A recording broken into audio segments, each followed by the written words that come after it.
Ok, presidente, si me permiten otro tema, tiene que ver con el sector salud y es precisamente que el COVID se está convirtiendo ya en una enfermedad endémica de acuerdo con las perspectivas que tiene la Secretaría de Salud y a nivel mundial.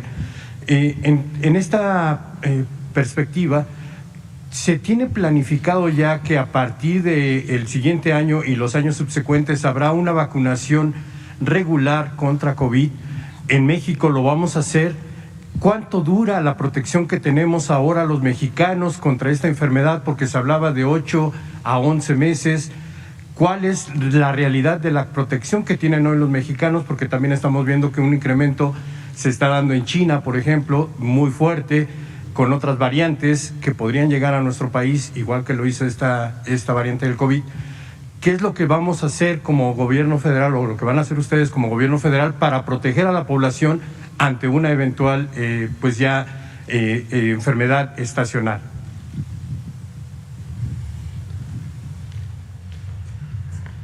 Con mucho gusto, muchas gracias por preguntarlo.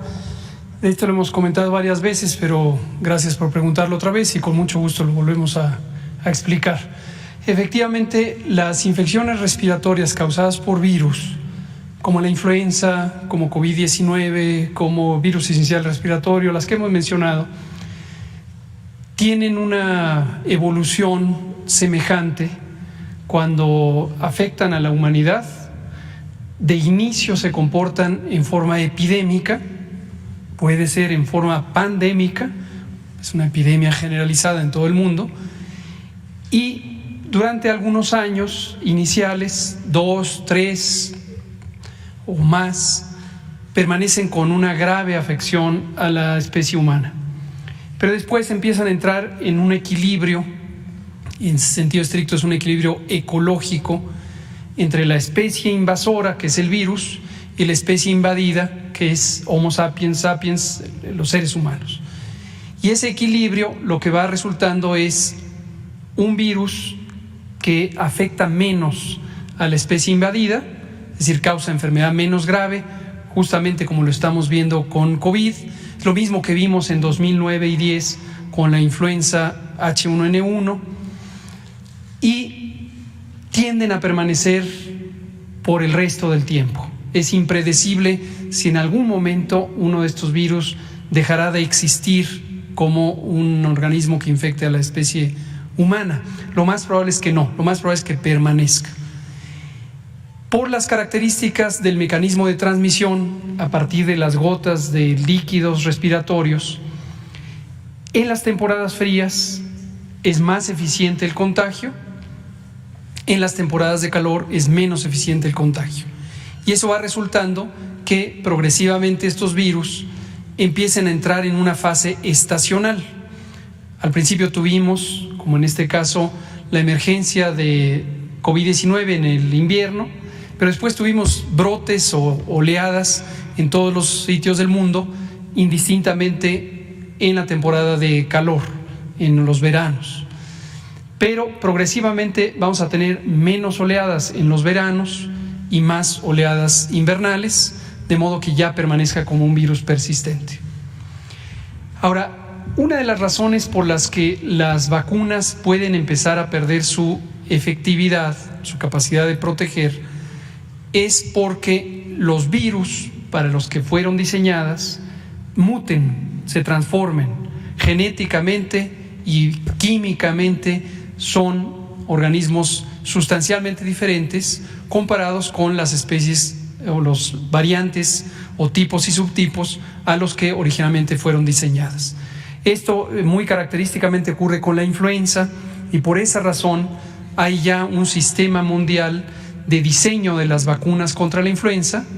A lo largo del año se van recopilando muestras del virus en todos los países que colaboramos con el Sistema Global de Vigilancia de Virus Respiratorios. Estos son analizados por personas expertas y finalmente en febrero la Organización Mundial de la Salud resuelve en una reunión científica cuáles son los virus o los tipos y subtipos de virus influenza que más probablemente afectarán en la siguiente temporada. Y entonces se diseña la vacuna para el hemisferio norte y otra con un diseño posiblemente diferente para el hemisferio sur, de acuerdo a cuál es la estación en la que predominarán esas variantes. Este modelo se ha pensado que podría ser el que corresponda también para el virus SARS-CoV-2, causante de COVID-19, en la medida que es un virus, aunque es genéticamente diferente, es una especie diferente de virus, es un virus de alta mutación y es probable que las distintas variantes que vayan apareciendo sean tan sustancialmente diferentes que las vacunas que se diseñan en un momento dado ya no brinden la protección adecuada. Ahora, hasta el momento esto está en un planteamiento teórico. No se ha demostrado cuál es la duración esperada de una protección por vacuna y se ha especulado mucho, en la prensa se usa mucho estas ideas de 4 meses, 6 meses, 8 meses. Estas son cifras un poco sin fundamento se han sobreinterpretado algunos estudios que algunas de las casas farmacéuticas han hecho para apreciar qué tan protectora es la vacuna contra una variante que apareció posteriormente. Pero es muy importante saber que en general las vacunas que existen hoy, la gran mayoría todavía con la formulación original, siguen siendo protectoras para las variantes que en este momento existen. Y hay pocas vacunas para las que se han hecho estudios de población, en grandes poblaciones. Concretamente son 2, la vacuna Pfizer y la vacuna Abdala. La vacuna cubana es una vacuna, hace poco se publicó un estudio en la revista británica Lancet, una revista muy prestigiosa, y en septiembre se publicó justamente un estudio muy completo de la vacuna Abdala, y es uno de los pocos estudios con ese nivel de exploración científica tan amplia, tan rigurosa, de la capacidad de la vacuna en condiciones reales. Y resultó ser una de las vacunas también altamente efectivas, efectividades poblacionales arriba del 93%, y esto es la confianza que tenemos de una vacuna que es probada en la población, no solamente en forma experimental. Entonces se irá conociendo.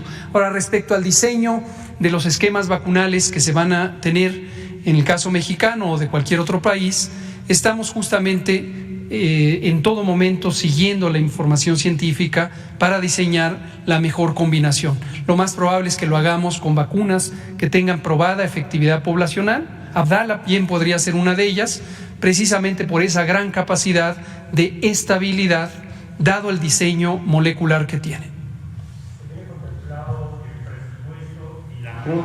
Sí, definitivamente, eso también es importante que se sepa. A veces también, así como la semana o la quincena pasada en la prensa mexicana, no sé por qué hubo una corriente de opinión que decía que no teníamos vacunas contra la influenza. Ya quedó claro que se confundieron. No creo que haya mala voluntad, yo creo que se confundieron.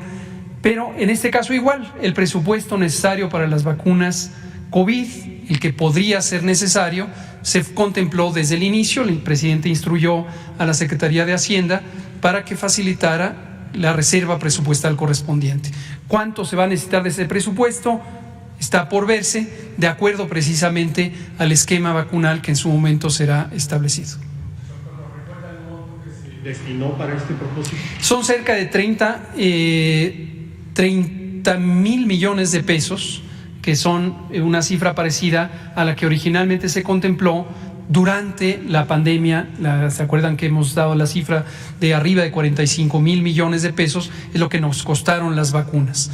Ahora, este es una asignación presupuestal que puede ser usada para las distintas vacunas. No es que está específicamente para las vacunas de COVID.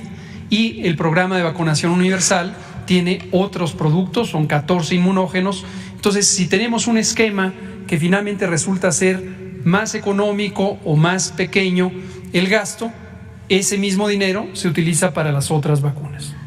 Muchas gracias.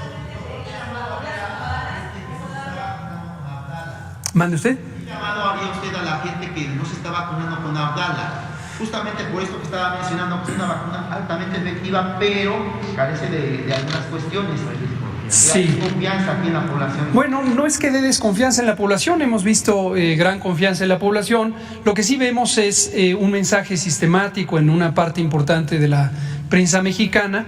Pues es la misma prensa o el mismo sector de la prensa que ha intentado desprestigiar otras vacunas. En su momento recordarán cuando la vacuna Sputnik también fue vilipendiada por este mismo segmento y decían que no había evidencia. En esta misma revista Lancet fue donde también la vacuna Sputnik se publicó el ensayo clínico correspondiente. Entonces, insistimos, la evidencia sobre la robustez, la eficacia, la seguridad y en este caso la efectividad poblacional de la vacuna Abdala es sumamente consistente. Dicho sea de paso, la vacuna Abdala utiliza una tecnología muy probada y muy en su momento innovadora porque es muy estable. Cuba usa este modelo de diseño de la vacuna también para otras vacunas y Cuba es uno de los países que tiene las más altas capacidades de vacunación y de múltiples programas de salud pública. Hay innovaciones mundiales en los programas de vacunación que fueron inventados en Cuba en los años 70 y hasta el momento permanecen como modelo de salud pública en todo el continente y también en otros continentes. Entonces lo que les diríamos es, pues como siempre, tener cuidado, recordar que la infodemia es esta epidemia de desinformación, generalmente por otro tipo de intereses ajenos a la salud pública. Tener cuidado porque la infodemia también puede causar daños a la salud si uno se deja llevar por ella. Muchas gracias. En su momento, cuando el esquema esté diseñado, lo comentaremos. Y sobre Paxlovid, ¿cuántos mexicanos ya pudieron recibir este tratamiento o cuántas medicinas se compraron? ¿Cuál es la efectividad que ha tenido el sector salud? Cómo no, información preliminar para que todo el mundo tenga claridad de lo que está preguntando la compañera. ¿De qué medio es usted, perdón? Grupo Fórmula. De Grupo Fórmula. Paxlovid es un medicamento que tiene efectos antivirales no específicos para el virus SARS-CoV-2, pero resultó ser eficaz contra el virus SARS-CoV-2. La utilidad principal de Paxlovid es que disminuye el riesgo de complicación en personas que tienen enfermedad leve, pero tienen factores de riesgo, es decir, estas enfermedades crónicas de las que hemos hablado ya muchas veces, que hacen más susceptibles a las personas a tener COVID grave. Entonces se usa en situaciones muy específicas. Desde hace varios meses tenemos un lineamiento técnico al respecto e hicimos una compra de más de 350,000 cursos de tratamiento que han sido destinados a centros de atención COVID en toda la República. Y se está usando, en este momento decir la cifra sería un poco arriesgado porque esto cambia día con día, pero se está usando ampliamente y desde luego en la indicación médica apropiada. En su momento también realizamos jornadas de capacitación al personal médico para el correcto uso de este tipo de medicamento. Muchas gracias.